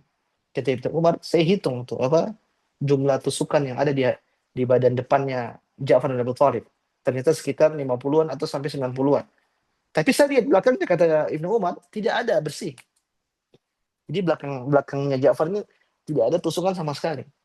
Ini artinya apa? Ja'far maju terus, tidak membelakangi musuh. Makanya tadi dia bunuh kudanya. Dia tidak pengen kabur dari peperangan. Mau bagaimanapun dia harus maju terus untuk berperang. Ibnu Hajar rahimahullah taala tatkala beliau mengisahkan tentang riwayat ini, beliau mengatakan, lihat, ini dalil betapa gagahnya dan beraninya Ja'far bin Abi Thalib radhiyallahu taala anhu. Maka tatkala beliau wafat, ada riwayat dari Nabi SAW, Nabi pun mengatakan tangan Ja'far bin Abi Thalib ini diganti oleh Allah dengan sayap. Kata Nabi, uritu Ja'faran malakan yatiru bi janahaihi fil jannah. Aku melihat Ja'far bin Abi Thalib itu terbang dengan dua sayapnya di surga. Luar biasa. Allah muliakan di surga. Tangannya hilang, Allah ganti dengan sayap. Dalam riwayat ini Nabi mengatakan, bahwa itu Ja'far bin Abi Thalib malakan yatiru fil jannah. Aku melihat Ja'far bin Abi Thalib itu terbang di surga. Dza janahaini yatiru bihima haitsu yasha'u maqsusatun qawadimuhu bid-dima. Di sini Nabi menyebutkan Ja'far diberikan sayap oleh Nabi Muhammad, diberikan sayap oleh Allah Subhanahu wa taala. Oleh karena Ja'far dikenal dengan Ja'far at-Tayyar. Ja'far yang bisa terbang. Kenapa? Nabi muliakan di surga. Ala kulli hal, akhirnya Ja'far pun terbunuh, wafat. Maka digantilah dengan orang ketiga, yaitu Abdullah bin Rawaha. Abdullah bin Rawaha. Dan beliau juga berperang. Akhirnya beliau gugur. Disebutkan, diriwayatkan, di awal-awal tatkala peperangan, tatkala bendera jatuh, kemudian diambil oleh Abdullah bin Rawaha. Tadi kan bendera kan dipegang oleh Ja'far. Sekarang dipegang oleh Abdullah bin Rawaha. Tatkala dia pegang bendera tersebut, dia sempat ragu. Saya perang atau tidaknya? Maka tatkala itu dia pun lawan hawa nafsunya. Dia lawan keraguannya. Dia mengatakan, aqsamtu ya nafsu latanzilanna. Latanzilinna aw latukrahinna. Kata dia, wahai jiwa, kau harus turun. Suka ataupun tidak suka ataupun terpaksa. Kau harus turun dalam medan peperangan. Inna ajdaban nasu wa syaddur ranna mali araka takrahina al-jannah. Kata dia, manusia telah syaddur ranna, sudah bertempur hebat, kata beliau. Mali araka takrahina al-jannah. Mengapa engkau benci dengan surga? Luar biasa. Dia menyemangati dirinya, jamaah. Dia menyemangati dirinya. Tadi dia agak keraguan, akhirnya lawan. Ini untuk apa? Lihat manusia semua sudah gugur. Saya harus bersama mereka juga. Dan kenapa saya benci dengan surga? Kan kalau saya wafat, saya masuk dalam surga. Ini pelajaran Bapak Ibu yang semua SWT. Kita kalau mengalami masa kita malas atau kita futur, kita harus lawan. Kita harus menyemangati diri kita dengan motivasi-motivasi akhirat. Bapak Ibu yang semoga dan SWT, hal ini pun membuat kaum muslimin akhirnya mereka bingung. Ternyata tiga kepemimpinan sudah gugur. Zaid bin Haritha gugur, Ja'far bin Abi Thalib gugur, kemudian Abdullah bin Rawah pun gugur. Maka mereka bingung siapa sekarang yang memimpin peperangan. Maka tatkala itu Thabit bin Arqam. Thabit bin Arqam ini seorang sahabat yang mulia juga, senior juga. Dia salah satu sahabat yang ikut perang Badar. Maka dia pun ambil bendera dari tadi Abdullah bin Rawah yang sudah wafat. Maka dia mengatakan begini, ya ma'syiral muslimin, issalihu ala rajulin minkum. Wahai kaum muslimin, ini bendera sudah tidak ada yang pegang. Sekarang kita cari siapa yang berhak memegang bendera ini. Jadi kita harus buru-buru cari pemimpin sekarang siapa. Maka orang-orang kaum muslimin ketika itu mereka mengatakan, anta, kau jadi pemimpin sekarang. Kau yang sudah pegang bendera aja, kau yang jadi pemimpin. Kata siapa namanya? Sabit bin Arqam, Nabi Fa'il. Saya tidak mampu menjadi pemimpin dalam peperangan ini. Fasalahan nasu ala Khalid bin Walid radhiyallahu anhu. Tatkala itu mereka pun berunding, akhirnya mereka sepakat. Yang memimpin peperangan saat ini sekarang siapa? Khalid ibn Walid radhiyallahu taala anhu. Para sahabat yang baru masuk surga, yang baru masuk Islam baru sekitar 3 bulan. Dalam riwayat yang lain disebutkan tadi kan riwayatnya dia tanya dulu langsung siapa yang mau memimpin. Baru mereka berdiskusi, baru terpilihlah Khalid ibn Walid. Dalam riwayat yang lain, Sabit ngambil bendera. Sabit bin Abdullah, kemudian dia langsung kasih kepada Khalid. Dia langsung kepada Khalid. Dia tidak pakai tanya-tanya. Dia langsung kepada Khalid. Maka Khalid pun berkata kepada Sabit bin Arqam, la akhudhuhu minka. Kau lebih berhak, saya tidak berhak mendapatkan ini. Anta ahaqqu biha laka sinun wa qad syahidta badran. Kau lebih wahai Sabit bin Arqam, jangan kau kasih bendera itu kepada saya. Kau lebih layak, kenapa? Kau lebih tua daripada saya, lebih pengalaman, dan kau juga ada salah satu sahabat yang ikut perang Badar. Jadi kau lebih pengalaman daripada saya. Apa kata Sabit? Wallahi ya Khalid, ma akhadtuha illa laki. Demi Allah, saya ambil ini tidaklah saya ambil bendera ini dari Abdullah bin Rawah sudah jatuh, kecuali saya pengen kasih kau. Saya pengen kasih engkau. Anta a'lamu bil qitali minni. Kau lebih hebat dalam peperangan daripada saya, kata Sabit bin Arqam. Fa'akhadha Khalid bin Walid radhiyallahu anhu ar-rayata. Maka tatkala dia mendengar penjelasan dari Sabit bin Arqam, maka Khalid bin Walid pun mengambil bendera tersebut, maka jadilah Khalid bin Walid menjadi pemimpin luar biasa. Seorang sahabat yang baru saja 3 bulan masuk Islam, akhirnya memimpin peperangan yang sangat dahsyat, peperangan yang sangat besar. Bapak Ibu yang semoga dengan Allah SWT, tatkala kepemimpinan dipegang oleh Khalid bin Walid, maka Nabi SAW yang ada di kota Madinah, Nabi mendapatkan mukjizat dari Allah Subhanahu Wa Taala. Yaitu Nabi dikabarkan tentang bagaimana kondisi kaum muslimin di Mu'tah. Padahal kita tahu Nabi tidak ikut. Nabi berada di kota Madinah. Tapi tatkala itu Allah memberikan wahyu kepada Nabi SAW bisa melihat atau mendengar kabar tentang kondisi kaum muslimin di Mu'tah. Saya bacakan riwayatnya. Dalam riwayat, Nabi SAW menaik mimbar di kota Madinah tentunya. Nabi naik mimbar, kemudian Nabi berkhutbah. Nabi mengatakan, ala ukhbirukum an jayshikum hadal ghazi. Maukah aku kabarkan kepada kalian tentang pasukan kaum muslimin. Innahum intalaqu hatta laqaul adu. Ketahuilah mereka sudah berjalan dan mereka telah bertemu dengan musuh. Fa usiba Zaid syahidan. Zaid akhirnya wafat, mati syahid. Fastaghfirullah, maka mohon ampunlah kepada Zaid. Mohon ampunlah kepada Allah Subhanahu wa taala untuk Zaid.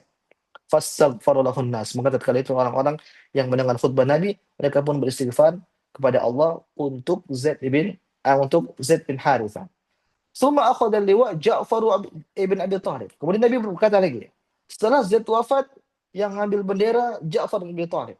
Nabi di kota Madinah nih. Nabi cerita sama para sahabat sambil khutbah. Fashadda 'alal qaum hatta qutila syahidan. Tapi akhirnya Ja'far pun wafat. Asyhadu lahu bisyahada. Aku bersaksi bahwa saya Ja'far mati syahid. Fastaghfirullah, wahai para sahabatku, mohon ampunlah kepada Allah Subhanahu wa taala untuk Ja'far bin Abi Thalib. Maka semua pun beristighfar kepada Allah untuk Ja'far bin Abi Thalib. Mereka di kota Madinah. Suma akhadha liwa Abdullah bin Rawaha. Kemudian setelah itu Nabi pun berkata lagi. Setelah itu benderanya diambil oleh Abdullah bin Rawaha. Oleh Abdullah bin Rawaha. Fa'asbata qadamai hatta usiba syahidan. Maka Abdullah bin Rawaha pun kokoh dalam memegang bendera, tapi pada akhirnya dia wafat juga. Dia mati dalam keadaan syahid. Fastaghfirullah, wahai para sahabatku, maka minta ampunlah kepada Allah Subhanahu wa taala untuk Abdullah bin Rawaha. Ini diceritakan kepada para sahabat. Kemudian apa kata Nabi? Ya, kata Nabi SAW, ma yasurruhum annahum indana wa ainahu tadrifan. Ketahuilah orang-orang tersebut yang tadi saya sebutkan, mereka tidak pengen bertemu dengan kita. Kenapa? Mereka ingin memang benar-benar mereka ingin mati wafat. Seperti Zaid tadi, Ja'far, kemudian Abdullah bin Rawaha, kata Nabi mereka ini tidak pengen ketemu kita. Kenapa? Mereka benar-benar ingin wafat. Tatkala Nabi ceritakan tersebut, akhirnya air mata Nabi SAW pun akhirnya mengalir. Air mata Nabi pun mengalir. Kemudian Nabi mengatakan, "Summa akhadaha Khalid ibn al-Walid." Sekarang bendera dipegang oleh Khalid ibn Walid. Fafutiha lahu. Kata Nabi SAW, Allah akan memberikan kemenangan melalui Khalid ibn Walid radhiyallahu taala anhu. Dalam riwayat lain disebutkan, "Summa akhadha al-liwa Khalid ibn Walid wa lam yakun minal umara. Summa huwa ammara nafsahu. Farafa'a Rasulullah sallallahu alaihi wasallam usbu'aihi. Qala Allahumma huwa sayfun min suyufik. Fansurhu fayawma idin summiya Khalid sayfallah." Dalam riwayat lain Nabi menyebutkan, lihat tatkala itu yang memegang peperangan, yang memegang kepemimpinan akhirnya Khalid bin Walid. Maka Nabi pun mengangkat jarinya, telunjuknya, kemudian beliau berdoa, Allahumma, ya Allah, huwa sayfun min suyufik. Dia adalah pedangmu, wahai Allah. Fansurhu, tolonglah Khalid. Fayawma idin summiya Khalid sayfullah. Maka tatkala itulah Khalid dinamakan dengan Saifullah. Maka gelarnya Khalid bin Walid itu siapa? Saifullah. Kenapa? Ini gelar yang dibuat oleh atau disebutkan oleh Nabi kita Muhammad sallallahu alaihi wasallam. Akhirnya Khalid pun memegang kepemimpinan, maka akhirnya mereka berhenti dulu di malam hari, peperangan istirahat, maka di malam hari pun Khalid buat strategi. Yang strategi itu pada akhirnya akan membawa kaum muslimin ini akhirnya mundur. Akhirnya apa? Mundur. Tapi mundur tidak dengan cara lari atau mundur dengan terhormat. Beliau berusaha untuk membuat kaum muslimin itu mundur dengan cara terhormat. Bagaimana caranya? Khalid bin Walid memerintahkan pasukan kaum muslimin yang tadinya di kanan berpindah ke kiri. Sebaliknya, sebagian kaum muslimin yang tadinya di kiri pindah ke kanan. Kenapa demikian? Agar mengesankan bahwasanya kaum muslimin didatangkan pasukan baru. Kenapa? Nanti orang kafir mengatakan, orangnya beda. Padahal ini hanya taktik yang dibuat oleh Khalid ibn Walid radhiyallahu taala anhu. Maka akhirnya pun di keesokan harinya mereka melaksanakan strategi tersebut. Mereka berperang, tapi dalam membawa orang-orang kafir akhirnya mereka mundur. Membawa kaum muslimin akhirnya mundur. Jadi seakan-akan kaum muslimin sengaja mundur, membawa orang-orang kafir mundur bersama kaum muslimin, sehingga nanti ada pasukan lain kaum muslimin yang membantu pasukan lain yang membantu kaum muslimin. Akhirnya orang-orang kafir mereka khawatir. Jangan-jangan kalau kita serang mereka terus, kita maju terus sampai mereka mundur, tiba-tiba ada pasukan lain yang nanti menyerang kita dari belakang. Akhirnya pun mereka menyerang setelah kaum muslimin mundur terus, akhirnya orang-orang kafir pun tidak melanjutkan serangan mereka. Akhirnya mereka pun mundur, jadi sama-sama mundur. Maka para ulama mengatakan inilah strategi Khalid bin Walid.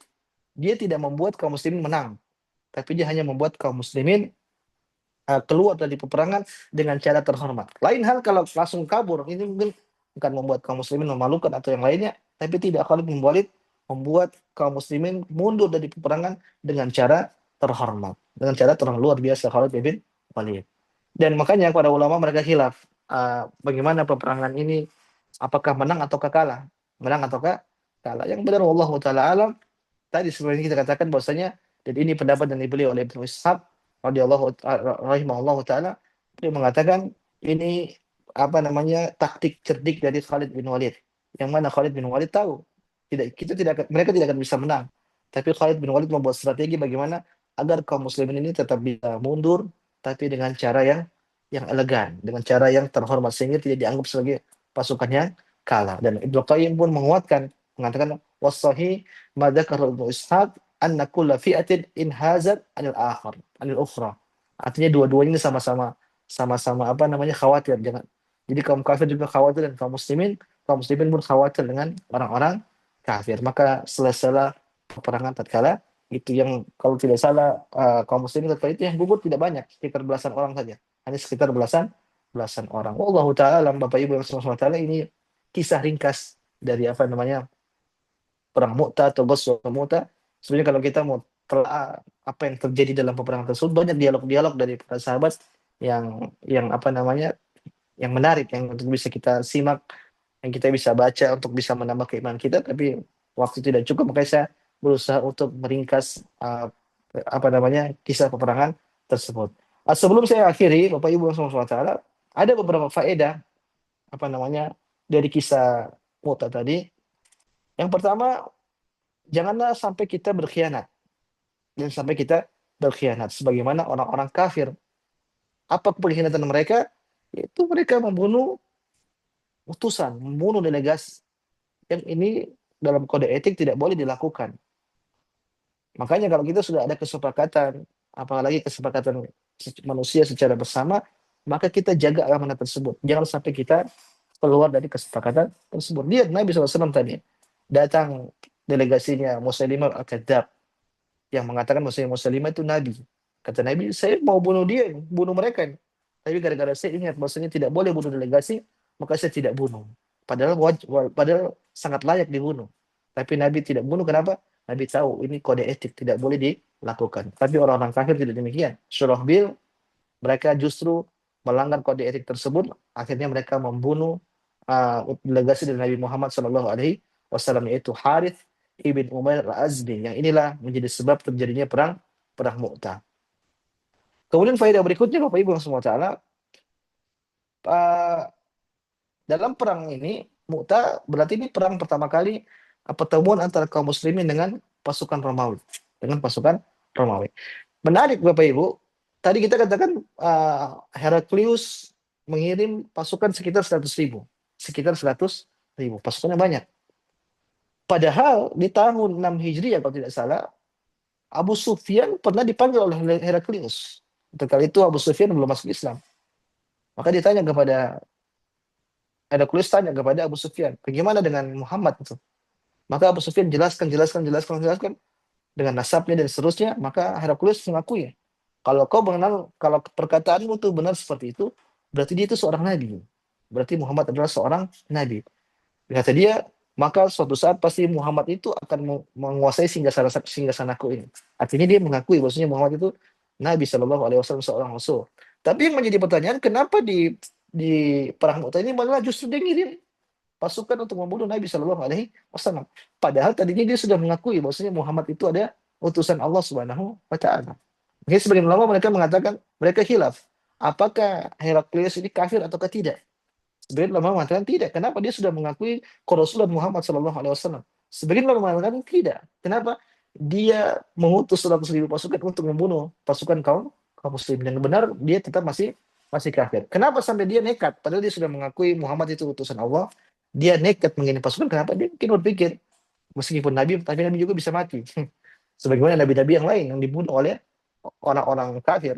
Maka dia menyangka bahwasanya kalau saya menyerang pasukan kaum muslimin, maka saya akan bisa membunuh Nabi Muhammad SAW.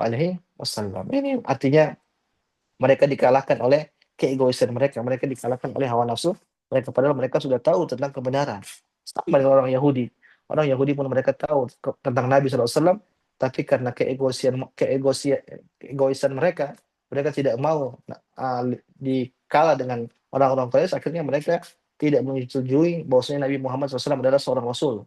Kata Allah Subhanahu Wa Taala, ya'rifunahu kama ya'rifuna abna'ahum. Mereka kenal dengan Nabi sebagaimana mereka kenal anak-anak mereka. Mereka sangat kenal sama Nabi Muhammad SAW, tapi mereka tidak mau apa namanya uh, mengakui bahwasanya Muhammad adalah utusan Allah. Kemudian faedah berikutnya Bapak Ibu yang SAW, pemilihan kepemimpinan di perang Mu'tah ini berdasarkan situasi tersebut Bapak Ibu. Artinya tatkala Nabi memilih Zaid bin Haritha, artinya Zaid bin Haritha tidak menjadi mutlak lebih lebih unggul dari Ja'far bin Abi Thalib. Kita tahu Ja'far kan uh, ahlul bait, ahlul bait. Nah, ada hubungan kekerabatan dengan Nabi Shallallahu Alaihi Wasallam. Ja'far adalah seorang yang hebat. Bukan berarti Zaid lebih mulia daripada Ja'far, tidak. Tapi ini berdasarkan strategi Nabi Muhammad Shallallahu Alaihi Wasallam. Bisa jadi tatkala itu memang Zaid yang lebih paham tentang daerah utara kota Madinah. Maka ini saya ingin menjelaskan ini kenapa? Karena ada orang-orang mereka mencela Zaid. Mereka mengatakan harusnya Ja'far yang lebih unggul. Seperti orang-orang Syiah. Karena mereka melecehkan Zaid. Mereka lebih pilih Ja'far karena Ja'far adalah apa namanya Ahlul Bait. Tapi yang benar Zaid juga orang mulia, orang bertakwa, tapi tidak secara mutlak dia lebih unggul daripada Ja'far bin Abi Thalib radhiyallahu taala anhu. Ini berdasarkan penilaian Nabi Muhammad sallallahu alaihi wasallam. Kemudian di antara faedah juga tadi jemaah tentang sikap Abdullah bin Rawaha radhiyallahu taala anhu. Yang mana tadi para sahabat sempat bingung bermusyawarah bagaimana kalau kita kirim surat kepada Nabi SAW, apakah kita datangkan pertolongan atau ke yang lainnya. Ternyata Abdullah bin Rawah tidak demikian. Dia justru mengatakan kita kesini ini untuk perang, untuk mati. Ngapain kita tanya-tanya Nabi lagi? Kelamaan kata dia. Kita kan datang untuk mati syahid. Maka syahid sudah di depan mata, tinggal kita jalankan. Luar biasa. Ini keimanan Bapak Ibu semua taala. Keimanan yang ada dalam hati mereka. Maka kita butuh dengan keimanan tersebut. Kita butuh keimanan yang bisa mengokohkan keislaman kita, menguatkan keimanan kita kepada Allah Subhanahu wa taala. Kemudian terakhir yang saya ingin sampaikan Bapak Ibu, tadi kita sebutkan meskipun para sahabat radhiyallahu taala anhum mereka berperang di Mu'tah, ternyata kejadian tragedi di Mu'tah itu diketahui oleh Nabi Shallallahu alaihi wasallam. Artinya apa? Nabi diberikan pengetahuan tentang perkara gaib, tentang perkara gaib. Nabi bersabda, Nabi berkhutbah di kota Madinah, lihat sahabat kita, sahabat kalian Zaid wafat, akhirnya diganti oleh Ja'far. Ja'far juga wafat, akhirnya diganti oleh Abdullah bin Rawaha. Abdullah bin Rawaha akhirnya mereka pun mengangkat Khalid bin Walid, Saifun min suyufillah, pedang di antara pedang-pedang Allah Subhanahu wa taala. Fafutiha lahu. Mudah-mudahan Allah Subhanahu wa taala memberikan kemenangan melalui Khalid ibn Walid. Nabi di Madinah tapi Nabi tahu kondisi para sahabat radhiyallahu taala anhum. Berarti Nabi ditampakkan tentang masa depan oleh Allah Subhanahu wa taala.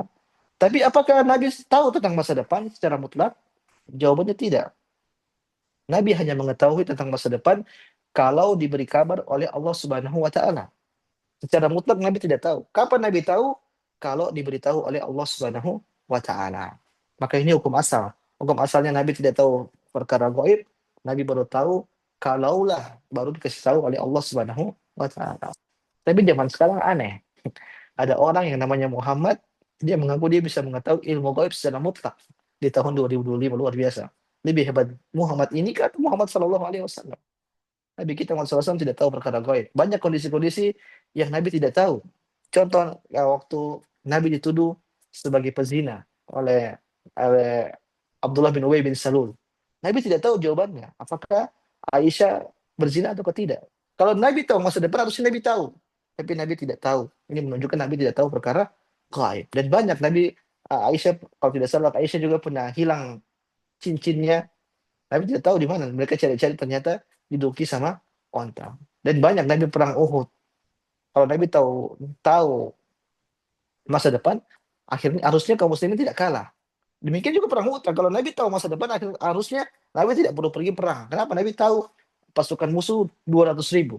Tapi kan Nabi tidak tahu. Ini menunjukkan hukum asal Nabi tidak tahu perkara gaib. Kapan Nabi tahu perkara gaib?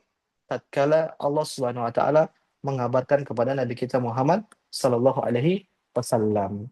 Inilah Bapak Ibu yang semoga dan semua taala di antara beberapa faedah yang disebutkan oleh Syekh Zaid dalam kitabnya Fiqhus Sirah yang ingin disampaikan. Sebenarnya masih ada faedah-faedah lain, Bisa cukupkan pada kesempatan ini, faedah-faedah ini mudah-mudahan bisa bermanfaat bagi saya pribadi dan Bapak Ibu sekalian, dan bisa kita mengambil faedah untuk menambah keimanan kita, dan apa yang bisa diamalkan kita amalkan. Mudah-mudahan Allah Subhanahu wa taala memberikan taufik. Wallahu taala alam. Saya kembalikan kepada Dr. Anggara.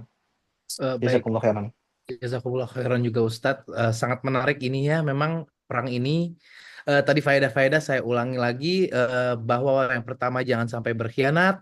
Kemudian pertemuan pertama antara Muslim dan Romawi bahwa ini Romawi tidak mengakui Nabi karena kearogansinya. Kemudian pemilihan kepemimpinan berdasarkan situasi bukan karena ada yang lebih mulia. Kemudian kisah Abdullah ibn Rawahah yang tidak perlu kirim bantuan ke Nabi dan justru kita ingin mati syahid, betapa imannya begitu besar. Dan kejadian di Mu'tah ini diketahui Nabi secara gaib tapi hukum asalnya bahwa Nabi pun tidak bisa membaca masa depan dan tidak memiliki ilmu gaib.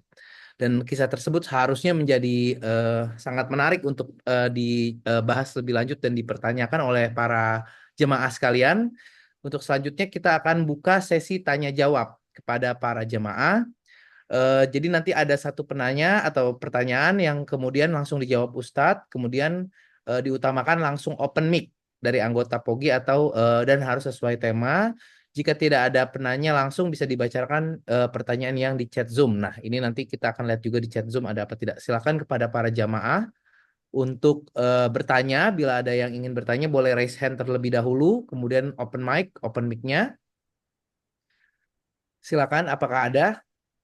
Nah, saya juga ingin menyampaikan bahwa tayangan ini disiarkan langsung di live YouTube dan kepada para jamaah yang ikut pada sesi ini untuk follow Instagram. Kajian ini disiarkan live streaming di channel YouTube Pogi Jaya Mengaji. Kajian-kajian yang telah lalu juga bisa disimak kembali di channel YouTube. Mohon like dan subscribe channel YouTube Pogi Jaya Mengaji. Mohon juga follow Instagramnya yaitu Kajian Islam Pogi Jaya, itu untuk Instagramnya. Silakan, ada yang ingin bertanya mungkin? Kalau belum ada yang bertanya, saya yang izin bertanya aja Ustadz kalau gitu. Masya Ya, Allah. Masya Allah. Jadi tadi Ustadz mengatakan saat perjalanan itu ada satu ayat yang dibacakan Rasulullah yang membuat Abdullah ibnu Rawahah kalau nggak salah yang menangis ya Ustadz. Iya, Nah itu kalau boleh tahu ayat apa itu Ustadz? Maksudnya dari surat berapa, ayat berapa gitu tunggu ya. Ustadz? Terkait dengan Saya saya sirat. juga saya juga lupa. Ya, karena mungkin konteksnya itu juga akan membuat kita lebih ingat. Terus kemudian Minggu. follow sepakat. Oh ya.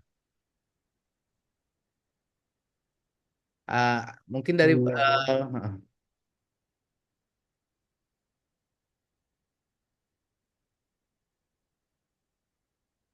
20-an dong.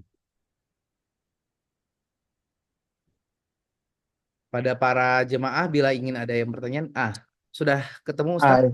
Ada di surat Maryam ayat 71. Surat Maryam ayat 71. Ya, Masya Allah Subhanahu wa taala firman, wa in minkum illa wariduha, dan tidak seorang pun dari kalian melainkan melewati sirat. Wariduha itu maksudnya sirat.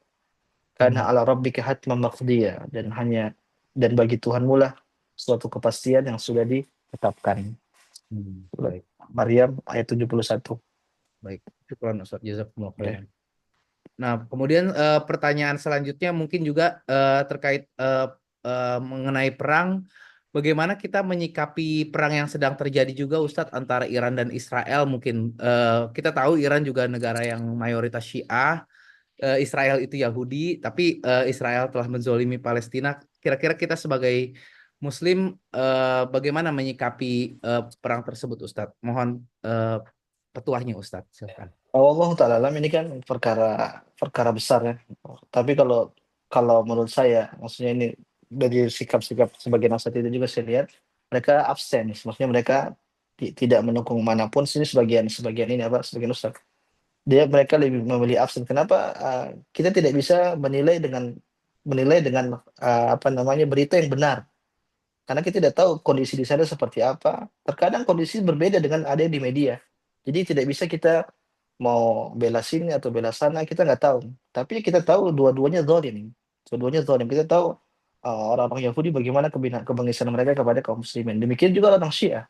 Orang Syiah orang-orang Iran, mereka membantai kaum muslimin banyak di Suriah, di mana-mana pun mereka bantai. Selama di mana suatu daerah mereka unggul, biasanya mereka membantai kaum kaum muslimin Ahlus Sunnah wal Jamaah. Maka tatkala terjadi peperangan antara mereka, ya udah, santai kita nonton aja. Kita nonton, kalau ada yang kalah ya sudah, kita cuma bisa nonton. Tapi sikap saya khawatirnya tatkala kita terlalu berperan ke Iran, akhirnya nanti orang-orang tertipu dengan apa namanya sikap mereka. Kita tahu orang Iran kan banyak orang-orang Syiah yang mereka banyak juga membunuh kaum kaum muslimin. Dan sekali lagi kita tidak bisa menilai secara kasat mata karena kita nggak tahu berita sebenarnya seperti apa. Makanya sebagian ustadz pun ditanya mereka tidak berani jawab. Mereka bilang saya tidak tahu, saya tidak tahu. Kenapa? Takut mendahului apa berita yang sampai kepada mereka. Kita khawatirnya ternyata salah atau bagaimana. Sedangkan ini kan perkara-perkara besar yang tidak bisa kita bicara apa namanya begitu bicara dengan mudahnya lah. Ini perkara besar. Wallahu taala alam mungkin begitu, Dr. Baik, Anggara. jazakumullah khairan, Ustaz. Baik, selanjutnya apakah ada pertanyaan lagi? Ini ada dari eh, Besti Mengaji, London, UK. Kisah saat Abdullah bin Rawaha menangis dalam perjalanan. Oh ini, dia memberikan surat Maryam Ya. ayat 1. Oke. Nah, kemudian pertanyaan, bila tidak ada pertanyaan lagi, saya yang nanya lagi kalau gitu. Ya, selanjutnya ini Ustadz tadi terkait bahwa Nabi Shallallahu Alaihi Wasallam pun tidak bisa mengetahui perkara gaib kecuali mendapatkan wahyu dari Allah Subhanahu Wa Taala. Nah, kita tahu tadi Ustadz juga mengatakan di tahun ini pun banyak sekali yang eh, apa ya be- eh, membaca membaca masa depan atau membaca karakter dan sebagainya dan eh, dari cerita-ceritanya bisa jadi benar begitu Ustadz. Nah, bagaimana cara kita menyikapi kondisi-kondisi tersebut ketika kita misalnya mengetahui ada orang yang sebetulnya bahkan dia bukan nabi, bukan apa, tapi bisa mengetahui perkara gaib yang mungkin yang kita tahu bersama mungkin itu adalah bisikan jin dan sebagainya. Kira-kira bagaimana Ustadz? Bagaimana kita menyikapinya sebagai Muslim? Ah, yang pertama, ketahuilah yang mengetahui ilmu gaib itu hanya Allah Subhanahu wa taala semata. Tidak ada makhluk yang tahu sedikit pun. Yang tahu hanya Allah. Bahkan malaikat yang mungkin sering diperintahkan oleh Allah, mereka pun tidak tahu. Hukum asal yang tahu hanya Allah Subhanahu wa taala. Kemudian datang sekarang ada orang-orang mereka klaim bahwasanya mereka tahu tentang perkara gaib. Bahkan mereka buka jasa ilmu gaib. Hmm. Yang pertama, kebanyakan yang zaman sekarang itu orang bohong, orang dusta. Dia sama sekali tidak tahu. Dia cuma klaim-klaim saja. Gini, begini, begini. Kalau kita dari 100 mungkin cuma dua yang benar. Dan biasanya dua yang benar itu yang diingat-ingat. Diingat-ingat sama sama orang. Ini berarti kedustaan. Mudah-mudahan dia tidak sampai jadi dukun. Ada yang kedua, ada orang yang dia benar-benar apa namanya punya ikatan sama jin, sama setan. Dan ini tidak banyak, tidak banyak. Kebanyakan tadi yang pertama, dia tidak punya ikatan sama itu, cuma klaim-klaim doang, bohongin orang. Hmm. Tapi yang kedua, ada memang benar-benar dukun, benar-benar jin yang dia kerjasama sama setan untuk mencuri apa namanya berita-berita langit. Kan kita tahu ada dalam hadis disebutkan bahwasanya setan itu iblis, jin mereka naik-naik punggung mereka naik ke atas langit untuk mencuri berita langit. Tapi tatkala mereka tahu pun ditambah-tambahin sampai nanti sampai ke bawah pun jadinya tidak benar. Hmm. Jadi bisa jadi ada orang-orang memang dia kerjasama sama jin, akhirnya dia tahu tentang kebenaran, tapi itu pun juga tidak selamanya benar terus, tidak selamanya tidak benar terus. Tapi orang-orang seperti ini makanya orang-orang kafir.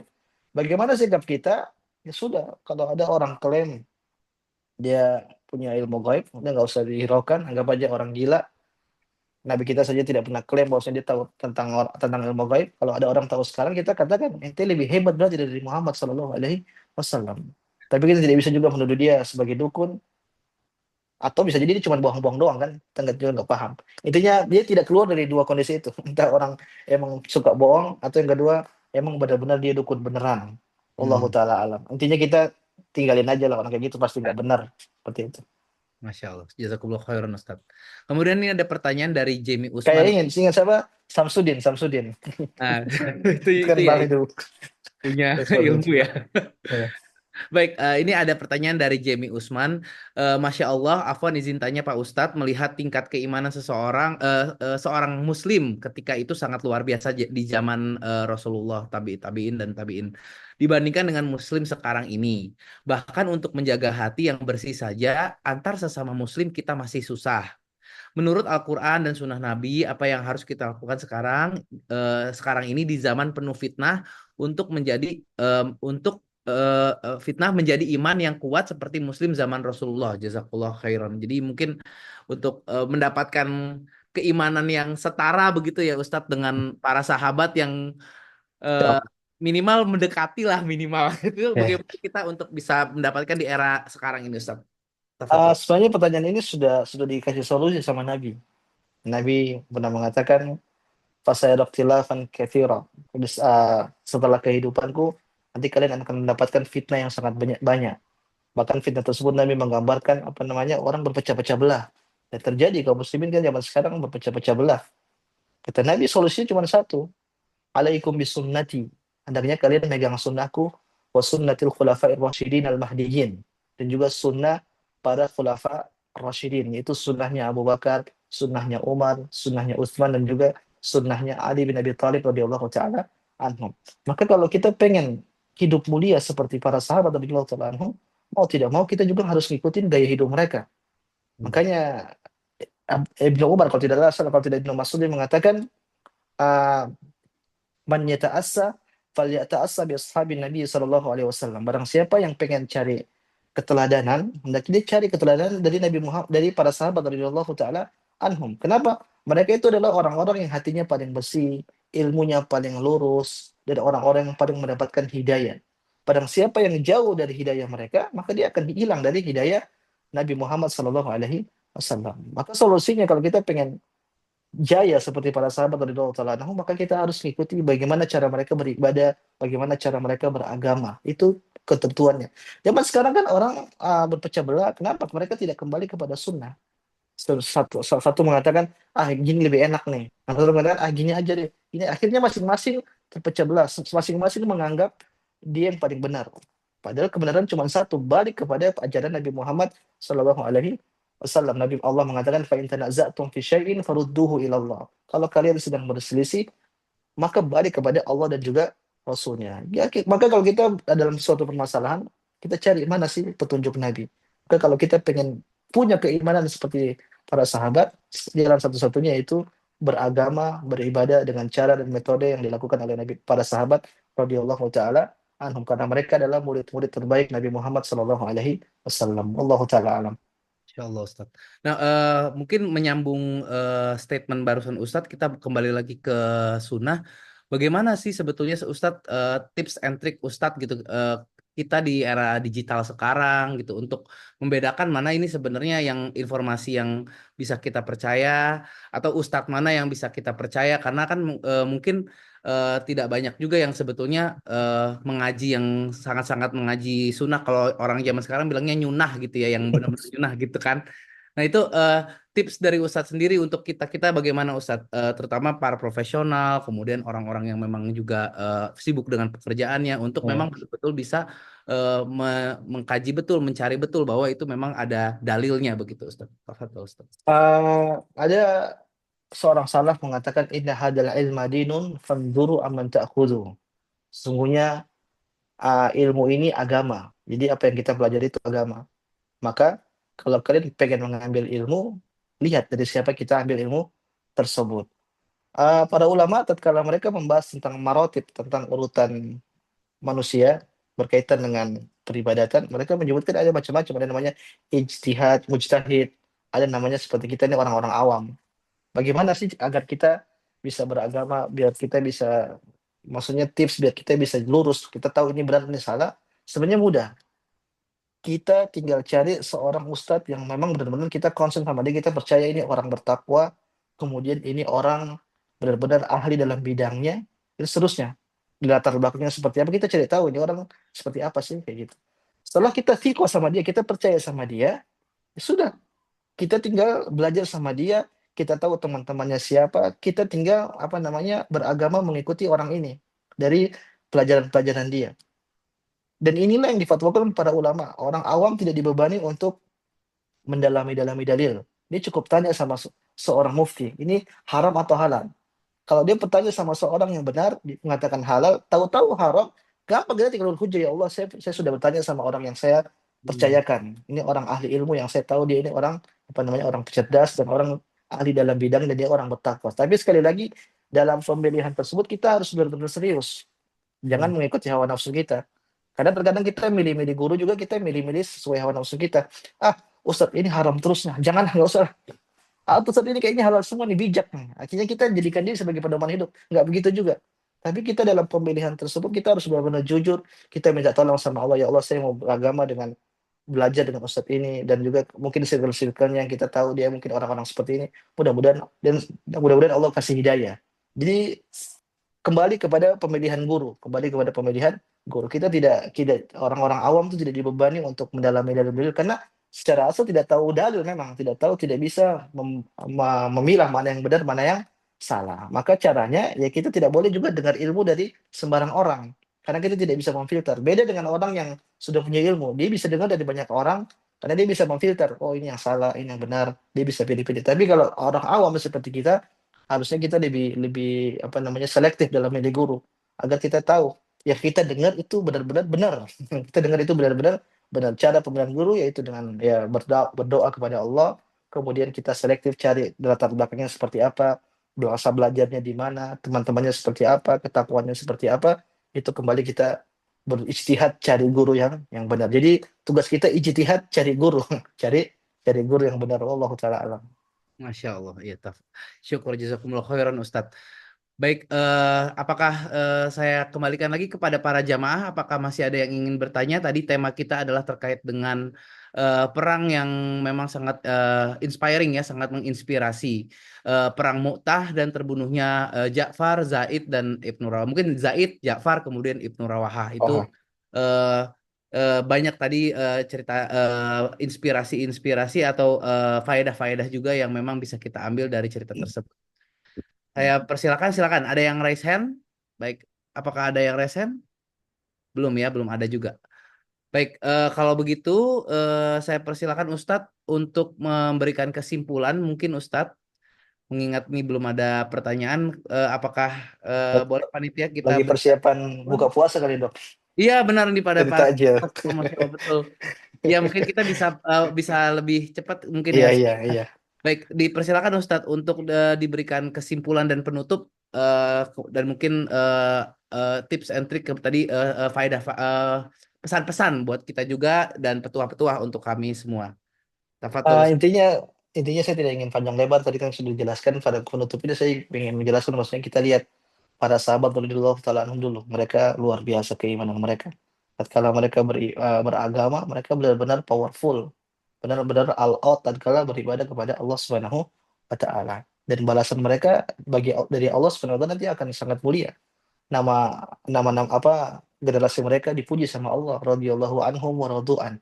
Mereka diridhoi oleh Allah Subhanahu wa taala dan Allah pun meridho kepada mereka pun ridho kepada Allah. Nah, pelajaran buat kita, kita ini sekarang di hidup seperti zaman seperti ini kelihatannya kita terlalu terlalu terlalu santai, terlalu letoy dalam beribadah, dalam beragama. Sebenarnya kita malu sama sama para sahabat radhiyallahu taala apalagi kita sering mengatakan kita nih ngikut para sahabat. Kita mengklaim kita ahlus sunnah. Ahlus sunnah itu kan mengklaim mengikuti cara metode beribadah para sahabat radhiyallahu taala anhum. Yang menjadi kekurangan kita terkadang kita cuma banyak wawasan, tapi kita kurang kurang mempraktekkan. Tapi para sahabat tidak. Mereka saat kala mendapatkan keilmuan, mereka langsung praktekkan. Nah, inilah menambah keimanan mereka. Maka kita butuh hal-hal yang bisa menguatkan keimanan kita sebagaimana keimanan para sahabat radhiyallahu taala anhum. Tapi yang pasti tidak bakal bisa sama. Tidak bakal bisa sama. Minimal tipis-tipis lah kalau bahasa orang sekarang. Minimal kita bisa mengikuti jejak-jejak mereka sehingga kita pun bisa menjadi bagian dari orang-orang yang mulia seperti mereka di sisi Allah Subhanahu wa taala. Caranya banyak-banyak belajar sirah, banyak-banyak belajar sirah. Saya ingat sekali Ustaz Firanda sering mengatakan belajar sirah itu bukan bukan kebutuhan tambahan. Justru belajar sirah itu kebutuhan yang sangat urgent, yang sangat pokok. Sebagian orang kan belajar sirah itu cuma buat wawasan, cuma buat nambah-nambah, mungkin bisa dalam tanda kutip mendengar kisah-kisah pengantar tidur lah, seperti itu. Tapi tidak. Belajar sirah itu butuh keseriusan. Kenapa? Dalamnya kita akan banyak mendapati apa namanya kondisi-kondisi para sahabat, peristiwa-peristiwa para sahabat yang mereka alami, yang itu nanti kalau kita baca akan menambahkan keimanan kita, keteguhan dalam hati kita dalam beriman kepada Allah Subhanahu wa taala. Ini saja mungkin Dok yang bisa kami sampaikan. Mudah-mudahan kajian sirah seperti ini terus berlanjut, mudah-mudahan bisa sampai selesai. Karena ini kan saya lihat serial dari kajian ini. Wallahu taala alam. Amin. Syukur. Baik, jazakumullah khairan Ustadz Gigi. Baik, sekian mungkin ya dari kita semua, eh, eh, untuk kajian pada sore hari ini. Insya Allah, seperti yang tadi sudah disampaikan bahwa kajian ini sudah direkord dan ada di live YouTube. Dan kepada Pak Ustadz Gigi dan para jamaah sekalian, terima kasih banyak untuk waktunya, untuk ilmunya. Semoga bermanfaat untuk Insyaallah. kita semua, bermanfaat untuk kita ke depannya dan betul tidak hanya sebagai wawasan, tapi juga kita praktekkan. Kadang memang kita juga masih banyak dosa. Kulu bani ada foto dan saya sangat super banyak dosa. Semoga Allah mengampuni dosa kita semua. Amin. Amin. Dan kita akan bersama-sama untuk membaca doa penutup majelis. Auzubillahi minasyaitonirrajim. Subhanallahumma wa bihamdika asyhadu alla ilaha illa anta astaghfiruka wa atubu ilaih. Baik, terima kasih pada Ustadz Gigi. Jazakumullah khairan. Saya tutup wabillahi taufik wal hidayah. Wassalamualaikum warahmatullahi wabarakatuh. Assalamualaikum warahmatullahi wabarakatuh. Izin Dok ya. Assalamualaikum warahmatullahi wabarakatuh. Jazakumullah khairan Ustaz. Anggara. Waalaikumsalam. Assalamualaikum. Assalamualaikum. Kata Ustadz. Ya.